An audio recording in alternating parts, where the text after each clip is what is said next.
তুমি তো নিজেই তো ফুলের মতন একটা পরি মেয়ে। তুমি এই যে এখন কষ্ট করে ফুল বিক্রি করতেছো, এটা আর তোমার করতে হবে না, ঠিক আছে? তোমার কি করো তুমি? আমার নানির সাথে দেখি ফুল গেছে। মামনি, কি নাম তোমার মামনি? ফাইজা। আচ্ছা, তুমি ভালো আছো? আচ্ছা, তোমার আম্মু আব্বু আছে? আমার আম্মু নাই, আব্বু বাইরে গেছে। আচ্ছা, তুমি এখন কোথায় থাকো? কি করো তুমি? আমার নানির সাথে দেখি ফুল গেছে। তোমার নানির সাথে থাকো, ফুল গাছো? আচ্ছা, তুমি তো নিজেই তো ফুলের মতন একটা পরি মেয়ে। তুমি আচ্ছা শোনো, তোমার বয়স তোমার চেয়ে হচ্ছে 2 বছরে 3 বছরের ছোট হবে আমার মেয়ে, ঠিক আছে?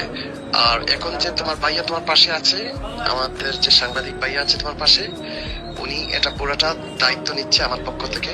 আমি যেটা করব, তোমাকে কিছুক্ষণের মধ্যে হয়তো কিছু অফিসাররা তোমাকে ডাকবে, তোমাকে বসাবে, তোমাকে চকলেট দিবে, খাওয়াবে, আর তোমার নানুর সাথেও কথা বলবে।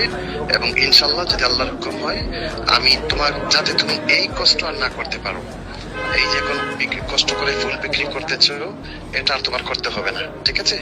তোমার পুরো দায়িত্বটা ইনশাল্লাহ আমি নিচ্ছি, এবং তোমার জন্য যা যা করতে হয়, তোমার লেখাপড়া থেকে নিয়ে সবকিছুর দায়িত্ব আমি নিচ্ছি, এবং তোমার নানিকেও সহযোগিতা করব, তোমাকেও সহযোগিতা করব।